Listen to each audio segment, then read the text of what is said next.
If you're a small business owner trying to get more leads, more calls, and more sales, but digital marketing just feels confusing, scattered, or overwhelming, this video is for you. A lot of business owners struggle with getting real results from digital marketing, but it's not for lack of trying. They post on Instagram because they feel like they should, figure out how to boost a few posts, maybe run some ads or send an email here and there, and then wonder why nothing is really working. The reason is because they're doing random tactics with no real strategy behind them. The good news is the strategy doesn't need to be super complicated to work. You just need one. At its core, a simple strategy can look like this. Get in front of the right people, say the right things, give them a clear next step, and measure what's working so you can do more of it. In this video, we're going to break down Digital Marketing 101 in the simplest way possible. So if you're a beginner, by the end of this, you'll understand what digital marketing actually is, what matters most, and how to start using it to grow your business. And in case you don't know, I'm Brandy with Life Marketing, the digital marketing agency with a mission to help small businesses grow. We've helped thousands of small businesses just like yours generate real leads and results. And to date, we've driven over $304 million in revenue for them collectively. So if you're interested in seeing what it would be like for us to handle your marketing for you,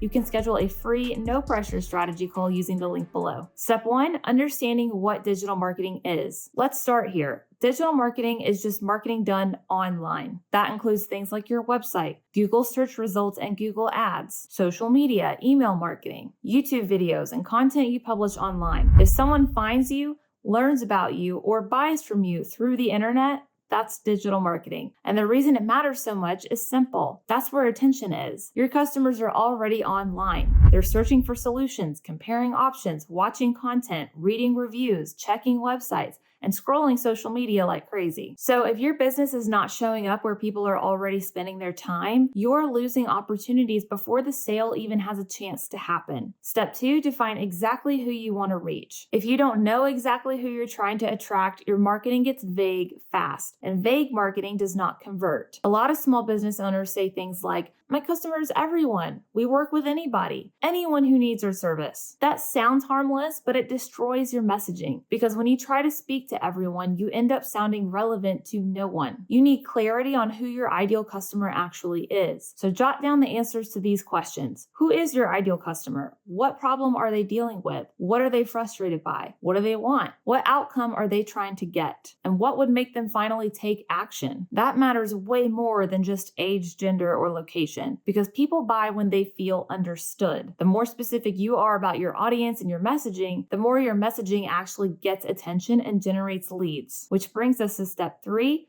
Build your message before you pick your platform. Picking your platform first before anything else is one of the biggest beginner mistakes in digital marketing. Should I be on TikTok? Should I run Facebook ads? Should I post every day on Instagram? Ooh, should I start a YouTube channel? Those are not the first questions you should be asking. The first question is, what do your ideal customers need to hear in order to trust you and take the next step? Because platforms do matter, but messaging matters more. If your message is weak, unclear, or generic, it won't matter where you post it. You need to be able to clearly communicate who you help, what problem you solve, why your offer matters, what result people can expect, and why they should trust you. That is what makes marketing work, not just being active online, because attention alone does not create sales. Clear messaging does. Step 4, choose the right channels for your business. Once your audience and message are clear, now you can choose where to market. And keep in mind, not every platform is right for every business, but that's a good thing because you do not need to be everywhere. You just need to be where your best customers already spend the most time. For some businesses, Google is the best channel because people are actively searching for the product or service they offer. For others, Facebook or Instagram works because visual content and repeated exposure build trust. For some, YouTube is powerful because educational content helps people understand the problem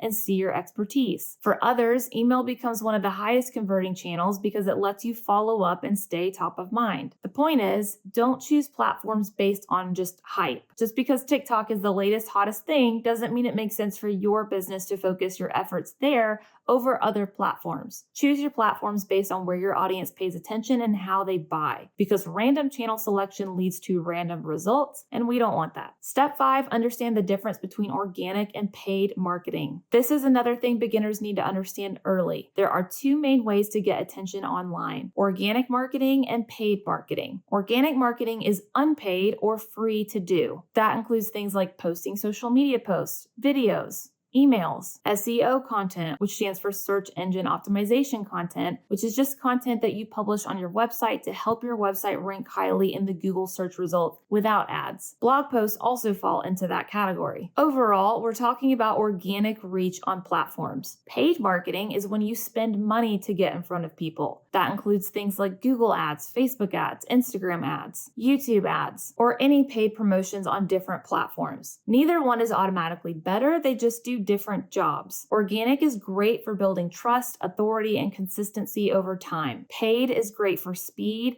immediate reach, and scaling something that already works. For most small businesses, organic helps you test your message and paid helps you amplify it. But here's the mistake. A lot of businesses jump into paid ads before they've proven their message, offer, or audience, and then they say ads don't work. Usually the issue is not the ad platform, it's that the business tried to scale something that was never clear in the first place. So I'd recommend getting your messaging and platforms clear first and begin posting organically, and then start putting advertising dollars behind the messaging that works. Step 6, build a simple funnel that moves people toward a sale. This is where a lot of marketing plans fall apart. A business gets attention but has no system for turning that attention into actual leads and customers. That system is also known as your funnel. A funnel is just the path someone takes from first discovering you to eventually buying from you. It does not have to be complicated. For some businesses, it may be just add to landing page to form submission to sales call. For others, it may be Google search to website